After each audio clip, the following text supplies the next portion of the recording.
Hey, this is Rich with Trail Hero, and you're listening to the Trailhead Podcast.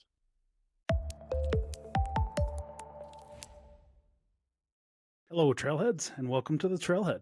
Before the trails start today, we need to have a short safety meeting. Off-roading is an exhilarating but inherently risky sport. The insights and opinions that are shared by our hosts and any experts or guests on the podcast are intended to inform and inspire, not replace professional guidance. The Trailhead guests, partners, and any sponsors are not liable for any actions that you take based on what you hear. It is your responsibility to seek professional advice and make informed decisions, especially when attempting potentially dangerous activities. Always check current trail conditions and comply with local laws and regulations. Off-roading requires careful preparation and respect for safety, so ensure that you're well prepared before hitting the trails. And now that that's out of the way, buckle up and let the stories begin.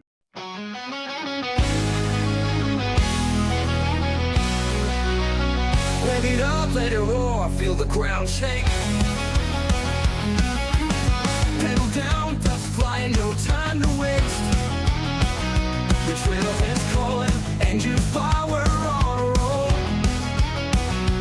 This is where trails start and stories unfold. On the starlit skies, where the wild things roam. Every trail a journey, every Jeep a home. Meet me at the trailhead, where the wild ones run. The dust kicks high and the day's not done. With the road wide open and the dirt in our soul. This is where trails start and our stories unfold.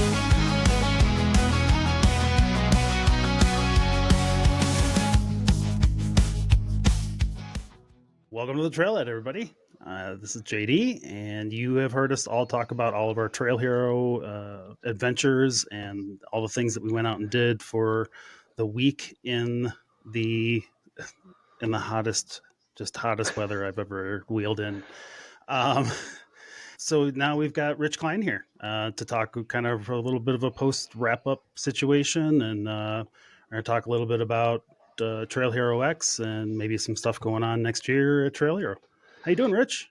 I'm doing well. Thanks for having me, guys. I really appreciate it. The weather was uncharacteristically hot. It's usually 80, 85 degrees as a high, and it was 104 degrees.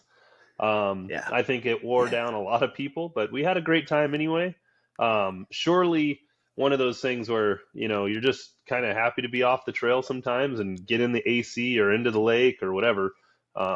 Luckily, there was a lake right there to do that with. But if we were out in that weather at like Johnson Valley, you got nowhere to go, dude. So Yeah. not a bad deal. Yeah. But hotter than usual. There were some places to retreat to, but Yeah. not a ton of them. Every time I walked past the dance floor at the stage and I saw 2 or 3 people dancing, I'm just like, how? Like I just how I know like some of them were there professionally. I don't know how. They It's live so for hot. that kind of stuff, man. They enjoy the not the heat, but the dancing, and they don't care if it's raining, and hot, it doesn't matter. They just want to dance, and so um, different breed, right? We just want to wheel. We don't care. We just want to go out there and get some wheel time in. So similar passions, just different. Yeah, exactly. Just ridiculously hot. So, but it's okay. It's everybody made it through. I will say I'm glad you guys didn't get the windstorm that. Yeah, 2 weeks later there was a monsoon and windstorm, 85-mile-an-hour winds that came through and destroyed vendor booths and camps and everything. So I mean, that was 2 weeks later. You don't want to move the event. That's a pretty good time. Regardless of the 100-degree heat, no matter what. Yeah. That's awesome. All right. Well, so what were some final numbers? I know we kind of talked like how many vehicles you had the last time, and I imagine there were more. Yeah. So 2023 we saw a little over 6,100 vehicles, and 2024 we still saw growth, even though the economy kind of played a factor. We got over 6,350 vehicles that were registered with the event. It still puts us as the largest trail guided event in the US, and we're pretty happy about that. Additionally, and the numbers that I really care about more than the big number is what our economic impact was, what our impact to the special needs community was, and the veterans community. And those are all things that I really enjoy out of the event as well. And the 2024 event marked the first time ever we've gotten over 6,000 veterans that have participated at the event since the beginning, since the very first Trail Hero, all the way up to now. We've had over now 6,000 veterans that have hung out with us on trails. And same goes for the special needs. We had over 2,500 people with special needs that have been on the trail with us, Wow. one form or another, since the inception of this event. And I think that those are astronomical numbers when it comes to impacting the community, which is really what we focus on. Yeah, that's really awesome stuff. Have you guys worked out the economic impact for this year, or are you still kind of doing those numbers? Still crunching some numbers, but the preliminary reports are pretty good. So last year we had a little over 17 million, 17.6 million in economic impact. This year we're currently over 23 million in economic impact. So that number is kind of figured out not just from participants that are there, but they also look at like Visa and MasterCard credit reports during that time frame as well, and the expenditures in a certain radius kind of due to the event. And then those purchases that are tied into our sport as well. So it's not just hotels, it's not just restaurants or fuel, it's also auto parts and other things. And what we're finding is that, per person, our impact is roughly $485 per person per day. So that's the average in which each person at the event spends on themselves, whether it's, all things encompassing. And to give you an idea, for like Zion National Park, their economic impact per person per day is only 175. So what that means is the majority of our people are getting hotels and buying food and going to nice places to eat and buying parts and things that really help the local economy. Whereas in other aspects, other events or other things, maybe they're not doing those things. They're camping on the side of the road and only buying what they need to and eating granola or whatever their deal is, So our average is really good. And the best part about that is when you compare it to other local events, we have fewer people at the event than like an Ironman does, but our people are spending more. And when you compare it to an event like Ironman, well, they shut down roads and kind of make some things very difficult for the locals to be able to live. A place that takes me 15 minutes to get to now takes me 2.5 hours because I got to avoid the race course. And right. At a certain point, that economic impact isn't as wanted by the locals because it impacts their day-to-day life as well in a negative manner. Yeah. So we're very fortunate to do everything pretty much on the mountain and around in the off-roading areas in southern Utah, and we don't really have a huge impact on the locals. So yeah, those are all good numbers. Driving around town, I didn't feel like there was a ton of traffic that I had to get around or navigate. Yeah, and even just outside the park. Yeah, there was definitely some things that made life a little difficult in the park this year, but we got some big news coming, and we're really excited about how that affects our participants moving forward, and just in all aspects of the event. So the big thing there is we will be moving the event outside of Sand Hollow State Park this year, going into 2025. Okay. Year 10, we're expecting to be a banner year with a lot of people. And we've been at max capacity at the state park for some time. And because of that, and because of some of the new partners that we're getting ready to sign on board with us, it creates a need for more space. And so even though we're moving outside of the state park, we're going to be less than a mile away from the mountain itself in a very convenient location between if you're familiar with the area, between Walmart and the state park, will be somewhere in there. Okay. Everyone locally is very excited about it. It's going to be a good thing for the event, and it'll alleviate some of the congestion and some of the issues that the park has seen and that our participants have seen because of those things. So we're excited. All right.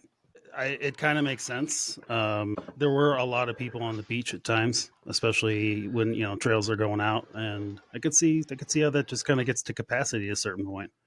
Well, and then you're looking at sending all those people through the tunnel as well, and that gets to be cumbersome, and then it becomes this big process of trying to get, a couple thousand people through a tunnel. A one-way tunnel traffic is very difficult, and so Right. we're opening up additional access points into the mountain with our community partners, and then all the trail staging is just going to be right down the road. But now, if you're trailered vehicles, you can utilize the park a little easier. You can park your haulers at the park like you traditionally can do any other time, and utilize the tunnel just like any other time. The mountain will still be utilized the exact same way. We just won't be centered in the park. So everything from the vendor show, the music fest, to even camping opportunities will be outside of the park. Okay, that's awesome though. I mean, Yeah. still, there's lots of ways onto the mountain as well. It's not just through the tunnel. Yeah, and it provides more opportunities. We'll be essentially right across the street from Walmart. Um, if you're familiar with the area, there's Walmart, and then there's SR9, which is a main road that goes into town. And we will be in a huge field pretty much right there. And the nice thing is that offers us the ability to have full control of the event. We'll be able to sell beer in Vendor Village. You could walk around Oh, with a nice. beer and go enjoy yourself at the vendor show. You can camp real close to the music fest if you want, or far away. You could camp at the lake still and not have to worry about the music if that's your thing. So, it's there's a lot of new opportunity with it. And I know that some people are going to look at it and go, well, it was really convenient when you're at the lake. But from an event standpoint, it was very cumbersome and very difficult. And I think a lot of our people experienced some of those difficulties this year, and how space is very limited. So Yeah. we're just doing some things to make sure that the event can keep growing, and we're not maximizing the local capacities of places like the park. Yeah, I could see how they could get just to be a bit too much for people at certain times. So it's understandable, and I don't see an issue with it really. I'm sure there will be people that do have an issue with it, but I think it's a good idea. It's events like these at some point they kind of they don't necessarily outgrow themselves, but sometimes they outgrow the venue, and they need to at least move that part off site. So Yeah, yeah, and it's one of those things. Like it sure makes it convenient being there, but at the end of the day, it's not that much inconvenient to just pull out of the park and drive 1 mile. And I'm pretty yeah, confident it'll work out okay. So yeah, I don't think it's going to be a big deal for most people. Well, I assume that those changes will be all kinds of those are still kind of in the works, and exactly what's going to be what and all that kind of jazz. You guys will announce that when you get closer. We yeah, have dates as though, right? we have dates, the dates are the same. So I think it's September 28th to October 4th, Okay. 2025. Which will be posted on our website here shortly. We have an after action review tomorrow with the state park, which will kind of allow us to, put that hat on the date there and be good. But, Okay. it's a traditional date. We're locked in with BLM for that date. So it's not like we can move anywhere anyway. Um, so that's Fair our enough. date. We actually announced it before the end of this year's event, just so that people could start planning ahead. It's our 10-year anniversary. Pretty cool thing to get to 10 years, especially after thinking we were only going to do one of these. Now we're going to Right. be accomplishing 10 and more. We want this to be the biggest, craziest one of them all. And we're working with some pretty cool things that will, once we lock those in, we could really announce all the major changes or big things that are being added to the event this year. But Okay. the things that our people have come to expect at Trail Hero, like all of our guided trail rides, all be very similar. We'll add some new trails, of course, like we do every year. We'll do the side-by-side shootout. We'll do the trail breaker event, the We Rock rock crawl, like all of those things that we've always done. That part doesn't change. In fact, Okay. everything we've ever done, it's all not changing except for the location of Vendor Village and our camping and all of our, kind of like the town portion of Trail Hero. That is just moving to a different location. So Okay. schedule pretty much remains the same. It all rocks like it always has. We're going to the resort, doing our charity golf tournament. Everything's locked in and very easy going forward with that stuff. It's just more of, how do we keep growing without maximizing the park? Yeah, I get it. 100%. It's it was a spectacle, man. I've never witnessed I've never quite witnessed an event like that. There was one night that I was driving someplace and I was coming down the highway there, and the concert was going and the lights were going and there was light whips up on the mountain, and it was a whole scene. It was ridiculously cool. Yeah. So congratulations on such a giant event. I was kind of sold on it, and then I kind of felt like maybe I'm being overhyped. Maybe it's kind of being too much, and then I went, and nope, it was everything it wanted to be. So it was a whole lot of wheeling and not a lot of sleep. Yeah, I appreciate it. It's the funnest thing that we do, here locally. It's a great way to showcase our trails. At the same time, we're able to make some headway for the industry with our messaging and our impact and whatnot. And I think that overall, it's become kind of a necessity for our industry, and it's something I feel. Of course, I'm biased, but I feel like everyone should get a chance to enjoy at least once. Hmm. And I have a feeling that once you've enjoyed it, you'll likely be back. I had already made plans pretty much as soon as I'd returned. Right. So, I mean, and not just for the show and everything else like that. It was just I'd had such a good time. Like there's no better way for me to spend that kind of period at that time of the year here. So, Colorado starts to get snowed in, and I may as well go out into the middle of the desert and bake myself. So, Yeah. Yeah. Well, hopefully it won't be 85, or hopefully it won't be 104 degrees. It'll be more like 85 next year. But yeah, no, and I understand it was abnormal. It wasn't yeah, terrible though. Like it still wasn't bad. it wasn't that bad. Yeah. The best part is like the hottest part of the day here is usually between 3 and 5 p.m. and then it starts tailing off.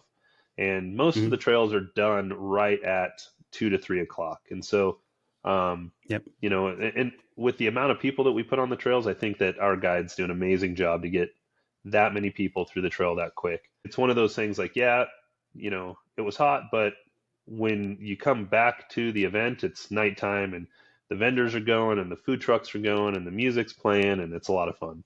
Yeah, I didn't. There was not one day, even in the largest groups that I was a part of, that we didn't get out of there before 2:30, 2:30 really at the latest, I think.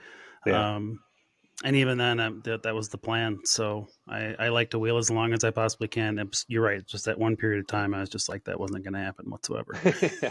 I don't blame you. When we're, as locals here, people will come in and they want to go wheeling all day and they want to hit every trail possible, throughout the entire time that they're here. And as locals, we're like, we got one trail a day in us. We give you the 4 hour tour, and after that, you're on your own, and Yeah, um, yeah.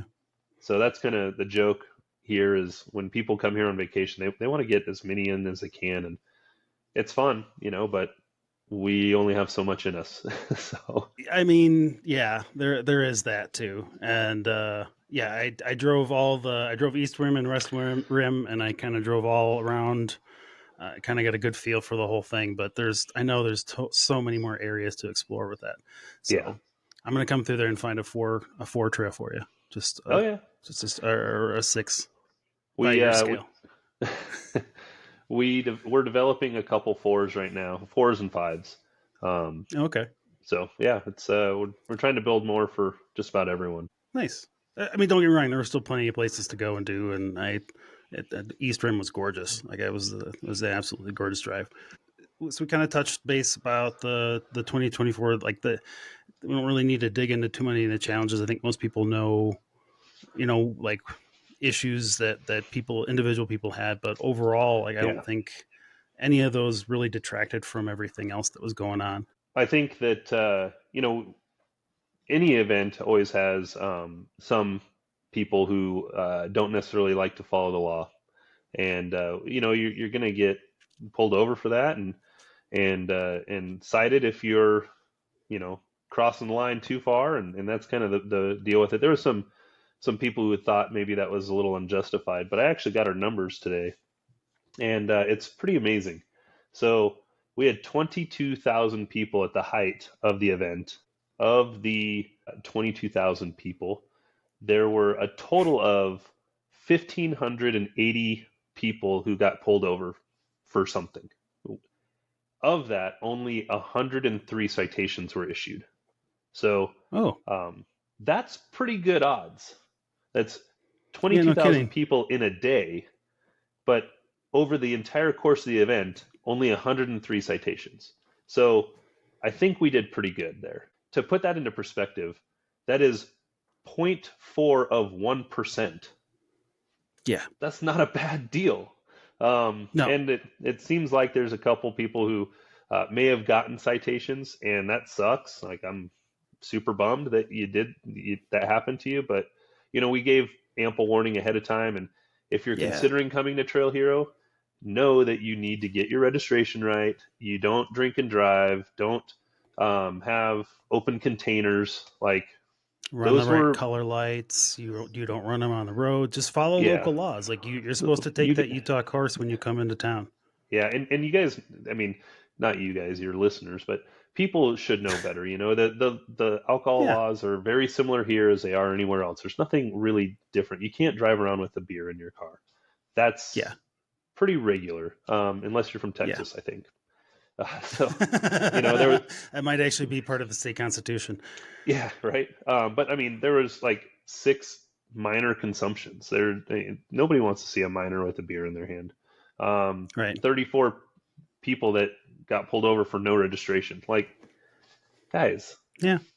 you should have your vehicles registered, and Yeah. the craziest part is, if without registration, they have the ability to impound you, and they didn't impound. They only impounded 5 vehicles, and that's because they were DUIs. And so, Yeah. it's, to me, that's really good odds when you're talking 22,000 people a day.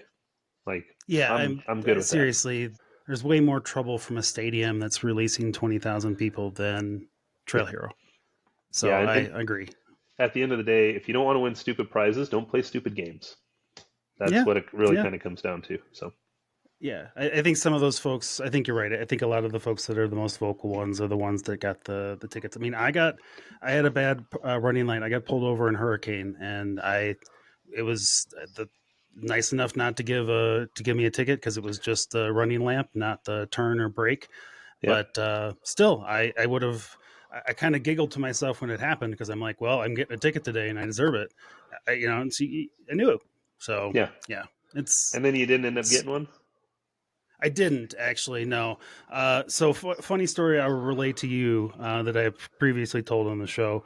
So I did get pulled over, and he comes up to the window, gets my license and registration information, and we start talking, and he's like, "So you're in town for Trail Hero?" And I was just like, "Yeah." And he's just like, "Oh yeah, I've got a built UTV and yada yada yada, and I live here, and I'm up over on Sand Mountain all the time." And then a couple minutes later, because we're still talking and he hasn't gone to do anything, it dawns on me we're just talking about Trail Hero now. Like he saw the Jeep, he's like, he's got a bad light, maybe I'll tell him, and let's talk about Trail Hero for a few minutes. And he ran my license and he came back and let me go. So thank you to the That's cool. Hurricane Police. Yeah, and they're great. They really do support the event. They keep us safe. We don't want, there's some things that, like, okay, somebody got tagged with having the wrong color flag. I think there's 3 of those.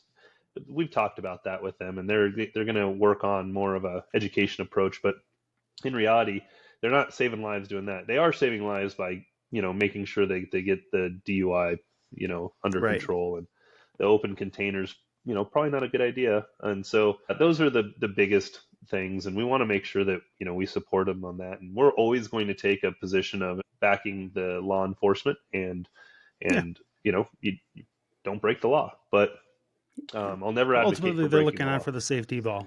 Right, and they are. And at the same time, they're going to also take a position of education. And I think that when you look at the numbers of the 1,580 vehicles that got pulled over, only issuing 103 citations, which is 7%, that's taking a position of education rather than a position of Yeah. enforcement. So Yeah. I would agree with that. I didn't feel didn't feel oppressive there. The only time I saw a presence was at the vendor show, and I think that's just because there were a lot of people concentrated around and with vehicles. So Yeah. it's got to be careful, follow the rules when you go out there, especially for events like this. I know there are people that like to skirt rules and things like that, and you can probably get away with that in certain circumstances, but you're not going to get away with it when you're part of 22,000 people at a big event like this. So Yeah. don't tempt it. It's just not worth it. You Yeah, can buy your and $15 flag and disable your flashing blue light and have a yep, great weekend. and It's don't help give the sport a bad name either. So yeah, I mean yeah. that's just me. That's I'm not ascribing that to you, but I sometimes that irritates me because people get all irritated because they didn't follow the rules, and then they're upset, so they complain online about it, and then it's just because you just didn't follow the rules. Take the lick and pay your Yep. $100 ticket and go home. You'll be all Yeah. right. It's and So it's not the end of the event. It's not like or the end of the day. You're still going to come back out. And if you really feel that put off by the ticket because you broke the law, then I'm sorry. Don't come. yep, Like that sucks. yeah, But I get it. That's yeah, okay. You know. yeah, So it is what it is. But the going into 10, it's going to be a different atmosphere. We're not all concentrated there in the park. We're going to be moving to and from the trail without having to go through the park at all, really, unless you want to. And that should make things a little easier on our people as well, and easier on the park. So we're really looking forward to that. nice. I look forward to the rest of the details on it. So, yeah, when you guys are ready to talk about that, we'll have you back and we can talk about that one. Yeah, it should be probably right after the new year, although I should have a pretty good handle on everything by December 1st. Then it's like, okay, let's build out all of our artwork and get all the particulars ironed out and figured out and on Yeah. paper so that we can release the information. Everyone can start planning ahead of time. But it's something we're really excited about. Did you get a chance to get any runs in while you were this year, or were you all? Because the only time I ever saw you, you were setting up events. Yeah, so the way I put it to people is I would love to attend Trail Hero. I never get a chance to go to Trail Hero. It's one of those really cool events that I'm a part of, and I don't get out of my little box. And so I don't get to go trail wheeling. In fact, I don't wheel pretty much for like 2 months, 3 months ahead of the event. As soon as it gets too hot Oh, here, okay. July, I don't wheel July, September, or July, August, or September, and then events October, and if I'm up on the mountain, it's because we're working. Then I get done with the Right. event. I've got reconciliation. My first trip back to go wheeling anywhere is Hump and Bump in Logandale, Nevada, and they have an amazing event. It's super fun. Okay. It's halfway between St. George in Las Vegas. It's in Logandale, Nevada. The rocks are very similar to Sand Hollow, and Okay. it is a great event. Those guys put on an amazing, fun 3-day weekend. Okay. That's fun. At least you get to relax at some point and get some trail time in after all of that mess. Yeah, yeah. In fact, I would go and say like that's kind of an annual trip for me, and it's one of those things like if people wanted to go wheeling with me, that's the place to do it because that's my first trip back, and I hit the trail all 3 days, and I have a great time doing it, and I look forward to leaving SEMA and all the craziness that is in Las Vegas and getting out of town and going to Logandale. It's a really cool time. Oh, nice. Did you already do it this year? Yeah, I just got back from the event. The Okay. event it's always the weekend after SEMA. SEMA's Okay. in Vegas, always the first week of November, and so I go to SEMA and I catch up with sponsors and tell them about next year's plans and get everyone excited about what we're doing, and then I leave a little early and my first wheeling trip is there, and it's a really cool organized event by the Vegas Valley Four Wheelers, and they have a huge potluck dinner and a great raffle, and if you bring your kids and you register ahead of time, you have a chance to tell them that you're bringing a kid, and they actually have like kids raffle gifts, which are free. You don't have to put in for it. Every kid gets something. It's really cool. That's awesome. Yeah, I was just taking a look at it here, and I'm just like, oh, look at that! It just ended. So yeah, Yeah. it's we want to do SEMA next year as a group, and I think that something like that would be a lot of fun. Yeah, leave Cool. a little early, come camp with us. We'll do another podcast there live on location. How's that? You know what? I would love to do it. I got all the gear to do it now. I've managed to make that happen. So yeah, let's Cool. do that. All right. I'm in. I'll let the group know. This is what we're doing. Well, you'll have to just show up for it, guys. Yeah, yeah. That's You're not here to fantastic. put in input, so you're being voluntold. You're being voluntold. Just show up. That's I told them that we were going to do SEMA next year as a group, and that took absolutely zero effort for buy-in. It's like, oh yeah, Yeah, 4 days in of Vegas, course. sure, we'll do that. Why Yeah, not? super fun. Good Lord. Yeah, I've heard that it is, and we should have done it this year. I just didn't think about it. I Yeah, was just like, oh, we could have gone, but that's all right. They got enough time next year for all of the events. So let's switch gears a little bit. Shortly after we got back from Trail Hero, you guys announced something new for people more like myself and Alyssa, our overlander. yeah. So we are just like we took this whole trail riding event space and kind of put it on its head and said, here's a new way to think about doing a trail ride event. We're doing the same thing with overlanding, and that's with Trail Hero Expeditions, which is basically we're working on the dates, but it's looking like May 11th to the 16th. Okay.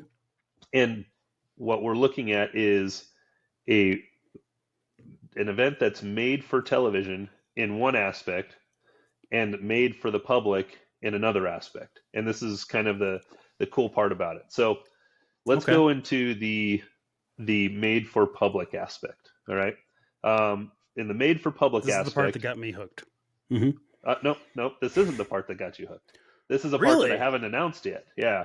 So Oh, we are going to yeah. be Okay. doing a 2 to 3 day guided trail ride out of Mesquite, Nevada, along with car show and vendor show at the Casablanca Resort Casino. And that is kind of like the start of the event, essentially. And then when that ends, we will be launching Trail Hero Expeditions, which is a 5 day, 4 night, 540-mile off road trek through southern Utah, Arizona, and Nevada. And it's all built for a television show. So Okay. the idea behind this is imagine, overlanding meets Survivor. It's not a race. It's not a race Okay. from start to finish. It is a challenge. The race is at the challenges. And so Okay. your first day, you're going to leave Mesquite and you're going to go all off road, backcountry to the backside of St. George, Pine Valley area, right? When you get into camp, you're going to pull in, and we're not taking time. None of that matters. But along your way, you're gonna take pictures and video of wildlife and different points of interest that we've got mapped out for you.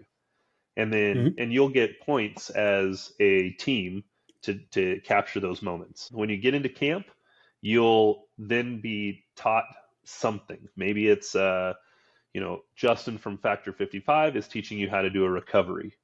And then right after you're taught that, you will jump into a challenge. And the challenge is where we record your time. There will be 8 challenges, and cumulative time from all 8 challenges determines the winner.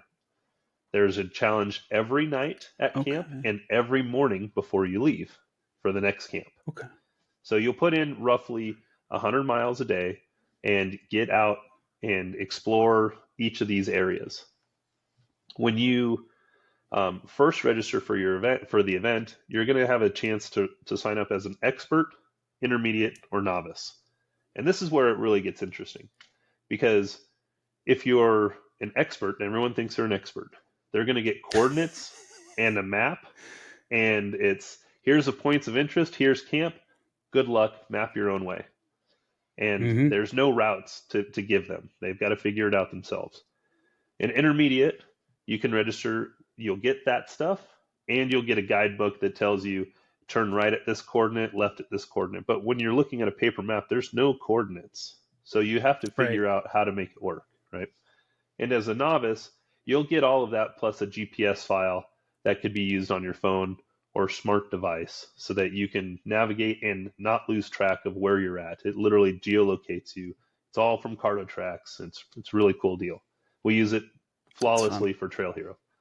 So this information that you get, you don't actually acquire that until you leave camp. So every vehicle leaves 5 minutes Okay. apart, and as you're leaving camp, you'll get your download, and you'll have to figure out your route on the fly. Some people may just pull out of camp and park and figure it out. Others may start driving, and they may go in the wrong direction. May They hope for don't the know. best. And hope for the best. So it should be a lot of I'm fun. that It's going to guy. be That'll interesting. be me. And you can change it if you sign up as an expert and you're like, whoa, this is too much. You can change to an intermediate or novice, and then once you realize, oh, this was a lot easier, you can move back up. It doesn't matter. It's just all about your personal adventure and how you want to experience southern Utah and in Arizona, Nevada. But it's fun, and it's a good way to capture this really cool adventure. Now, with that, the television show is going to be following every person, every team of people as they trek through all of the coordinates and all of the camps. So it's this really unique way to look at overlanding. And I look at the overland community and I see some guys that are, or some people that are really pushing and doing some really cool things in overland. And then I see this huge group of people that are what I call like Instagram overlanders, and they don't they pull to the side of the road, take a cool photo, and Hmm. here, I've got all the things, but I don't get a chance to utilize them. And some of that's a product of your environment. Maybe they live in the city or they don't get a chance Yeah. to go out and test themselves or do the thing that often. And so we want to provide that for them. It's not to knock on them that, oh, you're just an Instagram overlander. That's not it at all. It's saying, hey, come out and enjoy it with us, because you have a chance to come in. If you are only at that level, you can come in as a novice and have a great time. If you are Right. the advanced guy, you can come in and still have the same amount of challenge and still have a great time. And that's really what it's all about, is just testing yourself, creating your own adventure, and having a good time doing it. That's really cool. I really like the idea of just kind of I think there was a show on CBS back in the day called The Great Race or something like that. And that's what reminds me a lot of It's very similar to that. at least some of the elements of it. Yeah. It's just kind of, you had to get here until you figure out your way to get there. Yeah, and it's actually very similar to that. However, we're not going to eliminate people along the way. Everyone who enters will make it all the way to the finish. No, In you got to fact, go back to the hotel and wait for your yeah, shame. we're going to have chase crews to make sure, like, if you break down, we'll load you up on a trailer and take you in. Like, we're building it out similar to. I've done a lot of event logistics, some in the desert race space, and when you start moving people around large areas, that you realize how great their logistics are. And so we're going to adopt a lot of those logistics into what we do, because it just makes sense to ensure that the people that are going to jump in this adventure have the ability to actually complete it. So like the guys from 23 Diesel, they're more known for the rock crawling and extreme stuff, but they actually have built overland vehicles, and they're going to bring trailers and kind of welders and things. And if you break down on the way, they'll fix you. And if it's something like a TPS sensor or whatever, they'll put you on the trailer and take you to the parts store, and you can put new parts in it and still get to camp. And it's all about getting Get you everyone to rolling. Yeah. camp. Yep. Somebody That's runs out of awesome. fuel, we'll have those things for you. And it's just a fun way to experience a different adventure.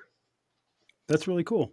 Are Yeah. you guys doing anything else at each stop other than the challenges in terms of like camp? Is it just everybody kind of camps up and sets up for themselves, or what you Yeah, so doing? you'll have once you pull in, the kind of the best part of overlanding is the camping aspect of it. So you'll Hmm. take, anywhere between 5.5 to 6 hours to get from camp to camp. So you'll have plenty of time to stop and smell the roses, take pictures, and video, and kind of check in at all these points of interest. When you do that, every time you check in, you get the opportunity to win cool products from all over the industry, whether it's a winch from Warren or recovery gear from Factor Oh, 55 fun. or a set of tires from BFG. It's all kind of there. And it's all based on, if you sign into these 6 locations randomly, well, that puts you in for 6 times for this one product. And the Okay. more you do that, if you do that at every, point of interest, you have the maximum amount of entries into winning these cool products. So there's literally something for everyone when it comes to that. And then That's when you cool. get to camp, you'll get taught on what's going on. If you want to enter the challenge and be part of the TV show, you can do that.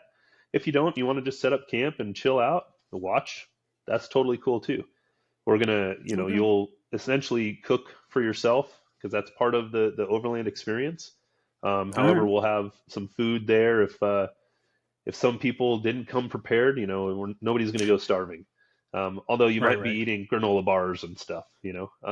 However, it's Protein bars are good for you. yeah, the idea is to test yourself and do some really cool things along the way, and make sure you didn't, forget the propane burner back at home, and now you're sitting here going, I have no fuel for a fire or to cook with, and that all is Yeah. part of the journey. And so we'll have some of that there on site so that if things happen and you misplace something, you have the ability to pick it up, and it's all just part of the learning of doing something unique and different. How many overall teams are you guys looking at having? Just the 8? Good question. No, so Okay. we're taking 25 entrants. We've already had 250 applicants, and so I it's was one awesome. of them. We've had great response so far. We're taking 25, um, and the 25 will be chosen kind of randomly. It's not first come first serve. Some will be from the influencer space. Some of them will be from that maybe have no experience whatsoever but enjoy it and want to go try it. Hmm. And so it's just kind of all over the place. I want to see somebody that's got great experience and be able to teach somebody who has no experience and not feel threatened. You know, the idea is that anybody at any time can learn from, whether it's me or our host Glenn Blake, or you know we just sat down with a couple huge influencers in the overland space this morning who will actually be helping us from a medic side of things, and Oh, cool. we're really excited about how that all transpires and comes around. We've got a lot of good reception from a lot of different companies who understand that this is a totally different game than what's ever been in overland before, and everyone's really excited about it. I have never heard of an event like it. When I kind of, you guys kind of started to announce kind of the outline of it, I just like I've never seen anything like this in this aspect of it. Like it's, there's Rebel Rally and there's a few of those other things out there that kind of have that grand scale to it. Yeah, But I feel like this is a step towards like that grand scale of an overlanding trip. I mean, 540 miles is nothing to shake at. That's a good trip. it is. It's very difficult, and at the end of the day, like the trail isn't going to be any harder than like a 4 or 5 rated rock crawling type trail. There's little to no rocks. It's all dirt roads, and just getting out and checking some stuff out and seeing some views that maybe you've never seen before, different perspective of Yeah. not just nature but life in general, and have some fun doing some things that kind of take you outside of your comfort zone. Like I want people to go into it going, I had no clue what I was getting ready for, and now I know, and I'm thankful that I did it. That's the kind of the point behind this is the way I've told people right now is like I can't experience or I can't tell you that it's going to be a good experience or a bad experience, but I can tell you it's going to be an experience you'll never forget. And that's kind Hmm. of how we want to build this is, it's you're going to find out really quick what you're made of, and you may go, hey, look, the challenges aren't my thing, and that's cool too, no big deal. Right. But if you're into it and you want to be on TV and go through the thing, then you have that ability. And if you have partners and sponsors and people that want to help you along the way, like that's a perfect avenue to do that in a space Right. that typically doesn't have that. Yeah, I've never I've never seen overlanding featured in that way. You see the rock crawl shows and you see the hardcore off roading, if you will, shows and YouTube channels and the rest like that. the stuff that I do, and I think that there's a huge chunk of us that are just out there on weekends looking through back roads and looking for the cool places and the cool stuff to check out.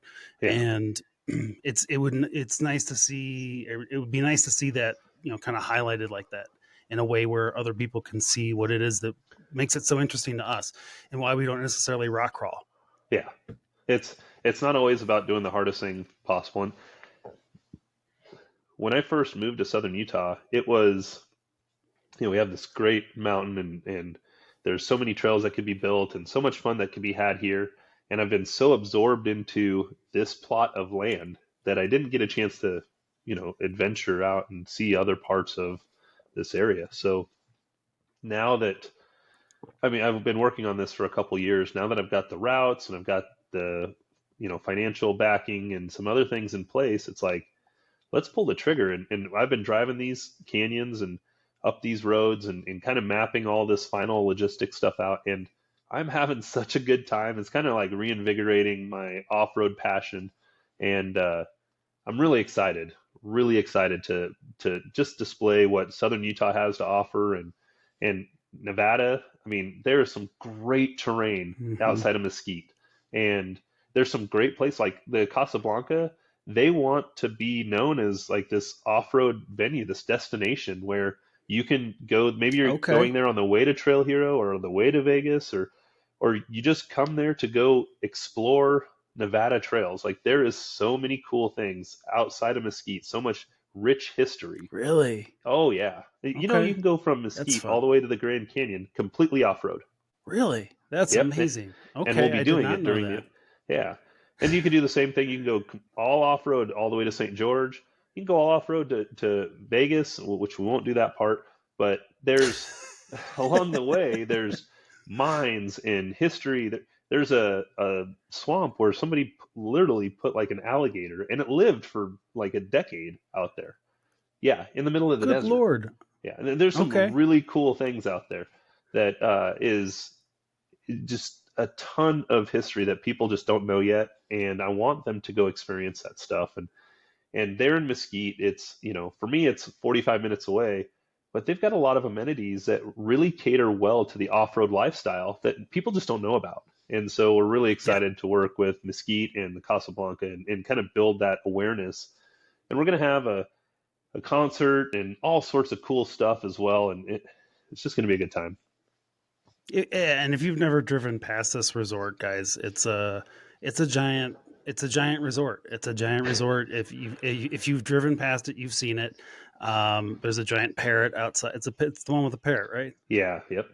Well, and, I feel like we put Sand Hollow on the map when it came to off-roading, and I really am Oh, looking forward to putting Mesquite on on the map when it comes to off-roading as well, because there is some really cool wheeling out there, and it's not terribly difficult. They have some very difficult wheeling as well, but mm-hmm. we're going to focus on the trails that are rated, from 2 to probably 6 or 7, and that's really going to be the wheelhouse of this type of thing. And our daily trips that we do out with the 2 to 3 day guided tours, that's all going to be run by clubs. The clubs will benefit from that directly, and then they have, and a lot of these clubs are nonprofits, which mean all this money goes into their trail system and different things, and we're really excited about that. Additionally, there's car shows, which that's also a nonprofit, and all the proceeds from that go to their effort as well. So it's growing this thing with multiple partners and people to really make it something cool for everyone that benefits everyone as well. Yeah, that's awesome. And I'm all for more off-road destinations in the West overall. Spread the people out more. Get Yep. them to use more of those roads and those trails that a lot of people don't know. Yeah. So it's good stuff, man. That's really cool. I am really excited about the expert level of it. If I manage to get in there, I will probably try that, and then probably end up going to the intermediate. But we'll see how that goes. You I never I know. I, I, f- I don't know. I fancy myself a map person. I've done stuff for trails off road. I feel like I'm supposed to know what I'm doing out there, so I got to try it at least. But it Yeah. it's just that's just such a neat idea for an event like this, and that kind of makes it non-competitive because that portion isn't competitive. It brings all Yeah. the challenges into a closed environment, so people don't feel like there's an actual race going on from It, place to place, it is definitely and not a it's good. race. We're not taking time. We're not.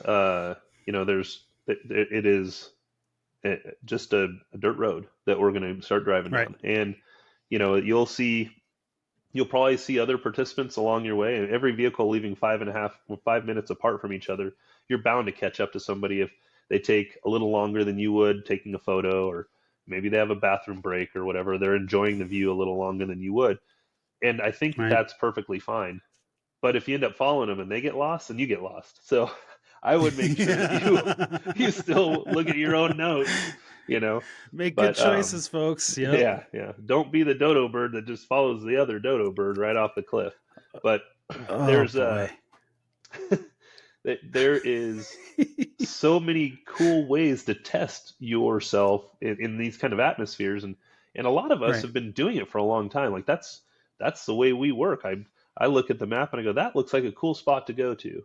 And what's the Yeah. coordinate of that? How do I get there? And I map it all out and I go, okay, let's go out there. And I don't use Google Earth or a mapping system that actually doesn't have it yet. Like most of these routes, they're not on Onyx or Trails or even Cardo Tracks yet. So, Yeah. we're out there not forging new routes or anything, but going down trails that have no history to them yet, and mapping it and getting it ready so that everyone else can enjoy the same things that we didn't know existed only months ago. Right. We're now sharing that with the public. It's going to be pretty cool. Right. And I'm sorry if I asked this. How many vehicles per team, or is it just one vehicle, one team? One vehicle, one team, two Okay. people per vehicle at a minimum. And Okay. just so that everyone knows, dogs are welcome. We love They dogs. do not count as peoples. No, they do not count as peoples. We know that the overland community has a lot of is very dog friendly, and this is no different. Okay, that's good to know. It's Alyssa will be been a very happy thing. to find that out. It's been a thing. I mean, I think the only concern would be and here's one of the things I like. The concern is because you'd be back at camp with everybody else, and is our dogs cool or not? That kind of a Sure. thing. Yeah. One of the things that's nice about this kind of a setup that I like is if you're like me, like I'm not. I like going out in groups sometimes. I like going, off-roading with a couple of people or maybe even a larger group. But for the most part, I'm a solo person. I like going out off-roading by myself. I like exploring by myself. And this kind of gives you that opportunity to be able to explore by yourself in a semi-controlled manner, right? At least you can kind of have some checkpoints and people that are looking for you in those Yep. situations. But you still get an opportunity to get out there and off-road by yourself during the day and then get back to camp with everybody at night. And then you can all talk about all the different stuff that y'all ran into.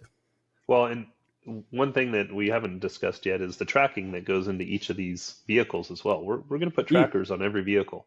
So Okay. we'll know when you go off course, and we'll be able to find you, and we'll make sure you get back on course. Is it like OnStar? Is there something in my No. vehicle that's just going to beep at me and be like, you need to check yourself? No, before you wreck yourself. No. Yeah. So it'll actually be with Ride Dog. Ride Dog is one of our partners within Trail Hero, and it's a anti-theft device, but it also has tracking software in it. And so we will, as a participant, when you pay your fee, you're going to get a Ride Dog membership as well. And so that's with cool. with that, you'll get that. We'll install it on your vehicle, and you'll take it off road and check out, yourself on your profile, and we'll be able to track your location and make sure you don't go the wrong direction. Veer too far off. Yeah. I mean, it's going to happen. It's going to happen once So or we twice. gotta, kind of herd the kittens and make sure they go in the right way. I think that's kind of why I asked you how many vehicles there were going to be total, because at some point it was going to be like, how many cats can you herd with the staff that you have? Yeah. Yeah. And there, to that point, we'll have 3 chase teams, is what we're calling them. Right. Similar desert race lingo, but 3 chase teams that will be focusing on, making sure that you have everything you need, that you're not lost. And they'll leave probably about 30, 40 minutes after the last person has left, just to, follow the tracks and make sure everyone gets in the right direction, because there's a lot of ways to get lost out there. And if you're not, if you're signed up as an intermediate and you don't check the route book and you miss the turn and you drive into town, Yeah. that's okay. You're it's not like you're going to be penalized because you went into town or anything. It just means that you won't necessarily can't get back to the trail of sorts, you know. Right, to where you're trying to get to. Yeah. Yeah. So it's not like it's the end of the world if you jump off trail or anything. We just want to make sure that we know where you are and that you're safe, and all that. Right. Yeah, it's just one of those things that's going to be it'll be real interesting to hear afterwards exactly how many times you had to like go, send a vehicle up to somebody out at the 7-Eleven somewhere because they just gotten completely turned around. One of the locations, as you leave one camp, you'll have not really had a chance to fuel up for a pretty good amount of time, and getting from camp to camp should take roughly a third to half a tank of fuel, which also means that you have to fill up in between each camp. And there is, going from camp 2 to camp 3, there's only one place to fill up. And if you miss it, you're SOL. Like you're in the middle of nowhere in the desert, and we want to make sure you can keep going. So, these chase rigs will have fuel and stuff, but hopefully in all of that, like, it comes at a premium if you have to buy it in the middle of the desert. So fuel up on your way, look at your surroundings and go, oh, I've got a half a tank and I'm not to camp yet, and I don't know when the next time is. And between camp 3 and camp 4, there is 0 fuel stations. So you really got to kind of budget and plan. You have to plan. So in the fuel station between 2 and 3 is like, it's not on the route.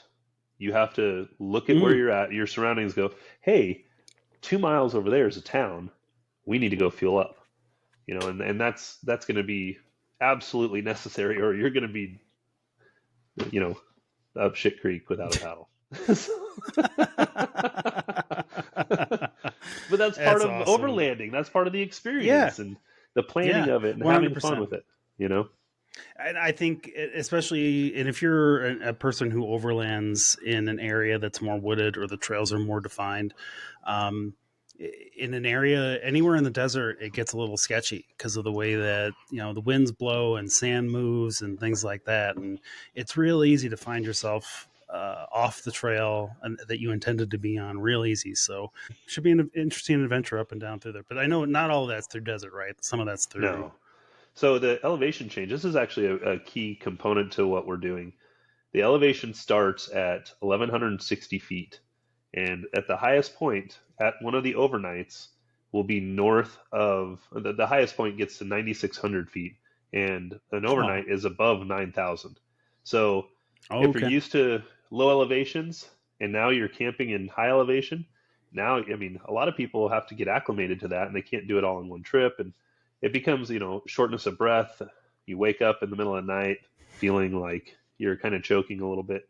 We'll have medical crew there making sure everyone's got oxygen containers or whatever they need to do to get through the night.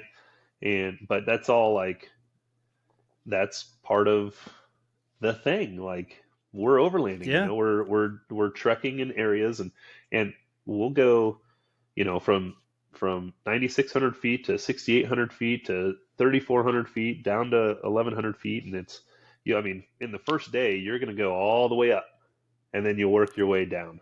So it's pretty cool. I think you have a perfect opportunity for sponsorship from the Boost folks. Yeah. Boost Air. Do you know anybody there? I don't. I don't, but I really wish that I did in this moment. I just know they sell them everywhere here. So it's definitely going to be a necessity. And we're, we're cognizant of that. We know that, people are going to be a little bit of a fish out of the water with this whole thing. And that's kind of the point is, put yourself out there and test yourself. Test yourself a little bit. And that's a good thing to do, and that's what I look forward to. I'm an adrenaline junkie. I push myself to the limits, and it's one reason why I do Trail Hero the way I do, is because I want to see what I'm capable of. I've kind of become accustomed to the idea that I push myself and make it life a little bit more difficult. And then once you do that enough, you realize that, what the stuff you had to overcome before is really not a big deal. It was not nearly as difficult as you thought it was It really in wasn't. the And moment either. you're more Hmm. capable of more things than you thought of. And I think that's kind of the point of all this. Well, I mean, that's what I got from Trail Hero, right? Like, and that's when I did I didn't do all the heavy stuff. I rode with some other folks for some of the stuff like triple jointed and stuff like that. But I spent some time on West Rim and some playground areas and going in through some notches and things that I wouldn't necessarily normally do by myself. And I didn't break anything. I came close twice, but I didn't break anything too hard. And I learned more about myself, and I have a little bit more confidence now. The next time I go back to maybe try some of the stuff, I wasn't quite ready to climb up this time. And Yeah, the same thing goes for all of those types of things. And overlanding is no different. You're getting away from civilization. There's solace in that. There's a whole lot of peace in that, but it's scary too, right? Like yeah. you're going out in the middle of nowhere with not a whole lot of resources. And now you can do this safely. Like, we're looking out for you. We know where Yeah, you're at. When you get to camp, there's going to be people there that'll help you get through the night, or fix your vehicle, or whatever the challenge may be for the day, and get you back yeah, out there so you can do it again tomorrow. So it's yeah. what we're really looking forward to. That's awesome. All right. Well, cool. I look forward to the rest of the details. And when are you going to announce all this, as far as like who's getting in and I believe that the participants will be announced, or at least notified here by the first of the year. Hmm. Some big things are still falling into place.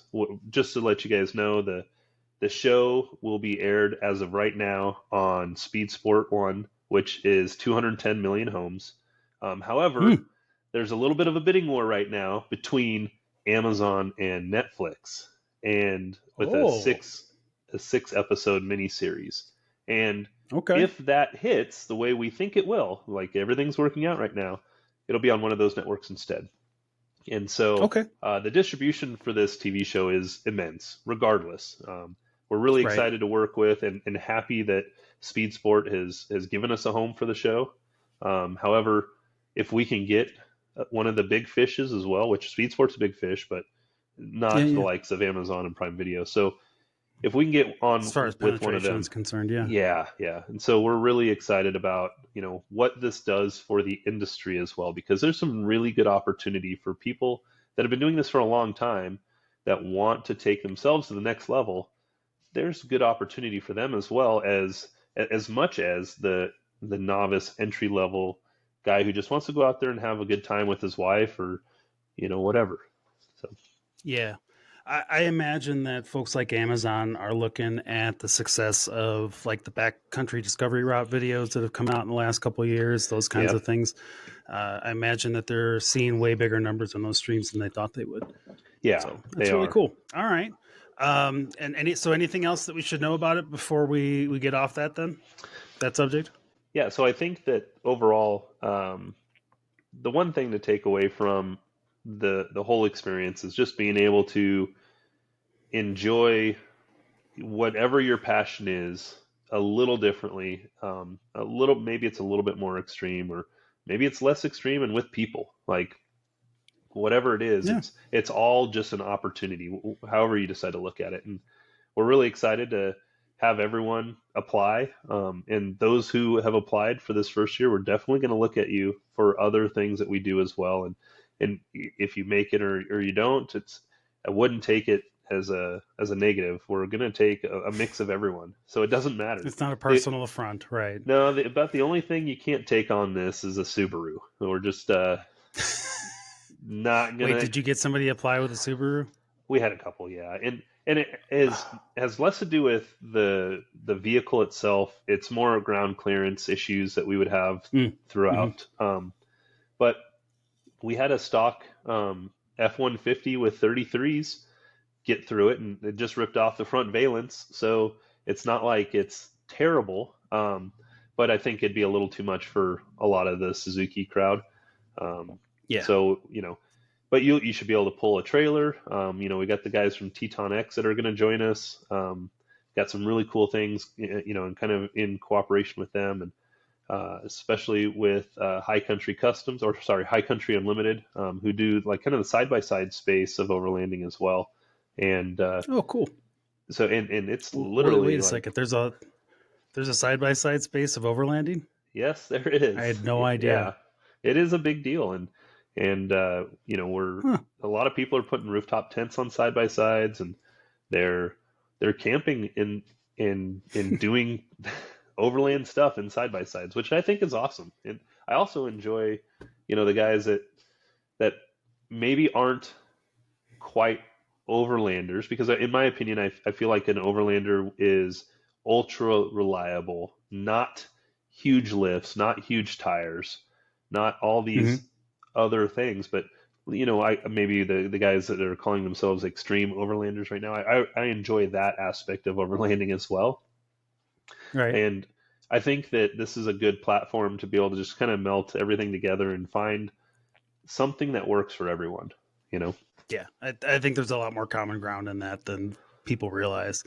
And Yeah. I think just like when I enjoyed getting out onto the rock crawly stuff, and I think that works the other way around. I think the people that spend most of their time on the rocks actually enjoy getting out and, kind of getting exploring a little bit more, getting back to that. Well, and that's what's reinvigorated my love for off-road, getting out there and enjoying this whole area. It is amazing how much we have here, and I just want to share it with people. It's a really cool deal we have. Yeah. Oh, cool. It's yeah, it's a beautiful area. It's a really cool sounding trip. Fingers crossed. But if not, you know that I'm down for that kind of stuff. So hopefully it's a big success and you can do spin-offs of it in the future. Yeah, So we're looking cool. forward to it. All right. Well, we should probably get you out of here. Is there anything else that you wanted to touch base on for either Trail Hero, Trail Hero X, or anything else that you had coming up? Um, if it's coming down to Trail Hero X, you follow us on Instagram right now. That's the only space that we're in. It's Trail Hero X is at Trail Hero X is our handle. Um, follow us on there. Send us your videos. We'll share them. We'll be part of our experience as well as growing that page. There's some other things that we're jumping into for 2025. We're going to do a Trail Hero in Japan again, our third one. Ooh, another one. That's Yep. fun. We're going to go, I think it's November 28th to December 8th. Shipping vehicles Oh, over. cool. Doesn't matter what you're driving, whether it's a side by side, a Jeep, a buggy, we'll ship them all. We're going to Okay. fly. The vehicles will land in Osaka and get shipped to Nara, where there's this really cool park.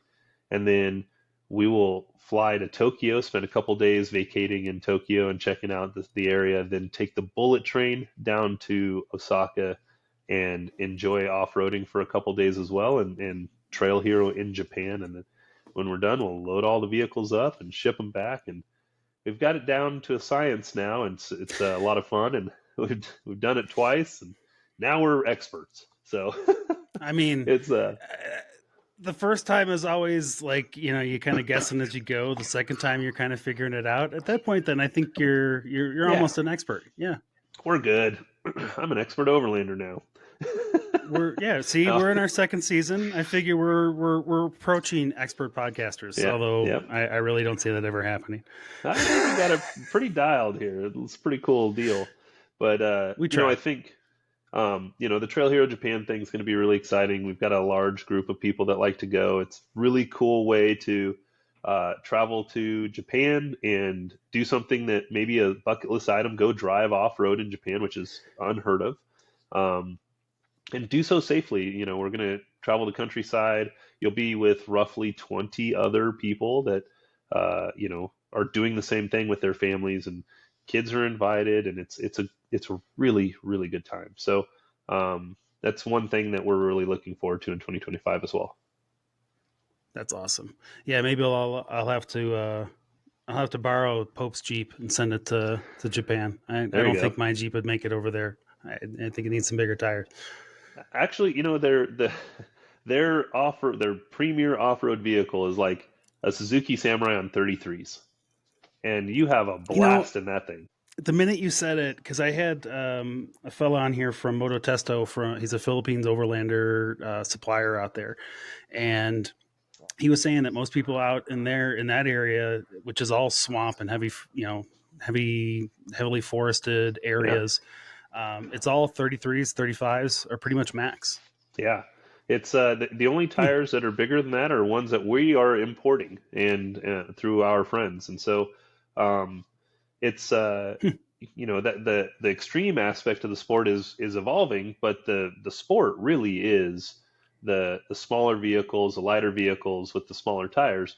And man, I can't tell you, I've had more fun wheeling in Japan with the locals there than I have anywhere.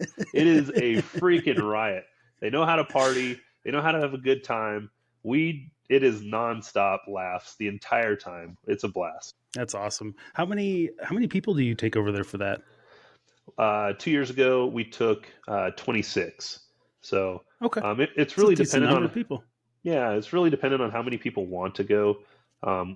We scale our presence based on how many people want to go. If there's 100 people that want to go, then we'll make it work. We'll get Yeah, yeah. 3 buses instead of one or whatever we got to do. So it likely won't get that large, but it's we expect about 30 people total. Cool. Is there a separate website for Trail Hero Japan, or is it regular It Trail Hero and then There is it's trailherojapan.com. easy So enough? pretty simple there. I think most of the information's been updated. If it hasn't, it will probably be updated by the time this airs. But because we'll jump on it right now. But no, That's all it's right. it's all it if it's not updated, come visit it in a little bit. But it's constantly evolving. It'll get there. Yeah, it's right now we can't even book flights right now because we're so far in advance. But we know what our itinerary is, and we got a good handle on what it costs to ship vehicles. And you know, the only variable is if shipping changes between now and the time we actually ship, that it might raise or lower by a couple bucks, or insurance changes, it might raise or lower a couple bucks. But we got a pretty good handle on what all that stuff costs now. And the great part about this is the entire trip is kind of subsidized by the Japanese government. They want That's Americans right. and Western influence to be out there and go off-roading and help them bolster their middle class. And you know what? We're happy to do it. It's been a lot of fun. It's a great experience. It started off pre-COVID. We did one in 2019, and we took, I think it was three or four couples, and just had this crazy, unique experience. And I thought, well, if we're going to do this again, I want to be able to open it up and offer it to more people so that they can enjoy the same thing I got a chance to experience. And so that's what we did last time. We had 26 people. We shipped 6 vehicles out there, and it was a blast. And so we're going to do it again. Awesome. All right. Cool, man. So let's see. The Trail Hero Expeditions, Trail Hero Japan. It's a great way to celebrate 10 years. I mean, by not sleeping, is that what you're saying? That's a decent way to spend your. It's going Okay. to be a loaded schedule, but 10 years is a lot to overcome in this off-road space. I think as an event, that's a big milestone for us, and that's kind of the point of this year. Is we're really putting an effort into making Trail Hero itself the biggest thing possible, but we're kicking that off with Trail Hero Expeditions, and we're really finishing it with Trail Hero Japan. So it's going to be a That's big year awesome. for us, and we're really excited. All right. Well, congratulations, sir. It was a hell of an event this year, and I just I have never experienced anything like it. I've done a couple of events here in Colorado. I've just never experienced, um, for lack of a better term, the shit show that it was. And it was just, and it was the best, and it was the best kind of it. And Yeah. it was great. I had a great time. I immediately wanted to go back. I got home, and after I slept a little bit, then I wanted to go back. But Yep. congratulations, man. It's just it's a huge event, and I can't wait to go again next year. Thank you. I appreciate you guys' support, and we hope to get some of your listeners out and experience it. And if you guys out there listening have heard this podcast and want to come by and say hi to me, like don't feel obligated by any measure, but I'd happy to meet all of you guys and just get to know you guys. I appreciate everyone I get to meet in the off-road industry, and it's the more the merrier. It's all about family and getting together and doing cool things. That's what we're here for. 100%. Thank you very much. That's awesome. Yeah, for anybody to get to 10 years in this industry, I think it's a major milestone. So cool, man. I think it's gonna be a great party and a big show. Yeah, Good deal. we're excited. Thanks. All right. Anything else before I let you go here and get you back to the family? I think that's it. We hope to see all. I think our next event is Winter 4x4 Jamboree. Are you going to that? Yep. There's a real strong chance of it, but I'm not going to say that very loudly because I don't want to tell my wife yet. Oh. So, but yeah, I'm working on it. Well, no, because it's only a few days, and I think I can. I just need to work out the timing. So, Yeah. And I also had to make sure that my Jeep wasn't broken. I thought it was broken last week, but we're good now. Yeah. But I really want to come out for that because that's just for all of the size and that is Trail Hero. I know Winter 4x4 is just a much more intimate setting of people, and it should be a lot different. So Yeah, it should be cool. Yeah, it definitely is. Awesome. All right. Well, Rich, thank you very much for coming on the show. You are welcome back anytime, my friend. It's always great having you. So we'll get you back on here maybe sometime after the first of the year once you got all the rest of the details locked down for this. And Sounds good, if you've man. got a carrier for your show. Right? And I mean, if you guys bring out the podcast stuff, maybe right before Jamboree we can catch up and we can do it here at the old Mikasa here at Trail Hero Ooh, headquarters. that might be a possibility. All right, we'll talk about that. Pretty cool. Okay, yeah, we'll talk about that. Sounds good. All right, well, so those, for one more time, for those of you listening, that is trailhero.com, trailherox.com, and trailherojapan.com. All of them run by the illustrious Rich Klein. Thank you very much, man. Really appreciate you having on the show. You have a great night, man. Thanks for having me. Appreciate it.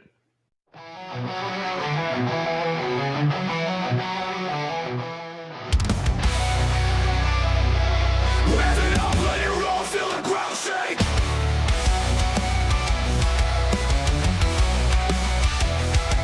Pedal down, just fine, no time to waste. The trailhead's calling, engines fire, we're on a roll. This is where trails start and stories unfold. Under starlit skies where the wild things roam. Every trail a journey, every Jeep a home. Meet me at the trailhead, where the wild ones run, where the dust kicks high and the day's not done. With the road wide open and the dirt in our soul. This is where trails start and stories unfold. Whoa, when the trail gets tough, we crank it up. Dig down deep, yeah, we never stay stuck. Jeeps on the ridge, friends by our side. Off-road family, it's one hell of a ride. Rains keep rolling, the days wearing thin. Gonna tell our stories on the trailhead again. Meet me at the trailhead, where the wild ones run, where the dust kicks high and the day's not done. With the road wide open and the dirt in our soul. This is where trails start and stories unfold. On the starlit skies where the wild things roam. Every trail a journey, every Jeep a home. Meet me at the trailhead, where the wild ones run, where the dust kicks high and the day's not done.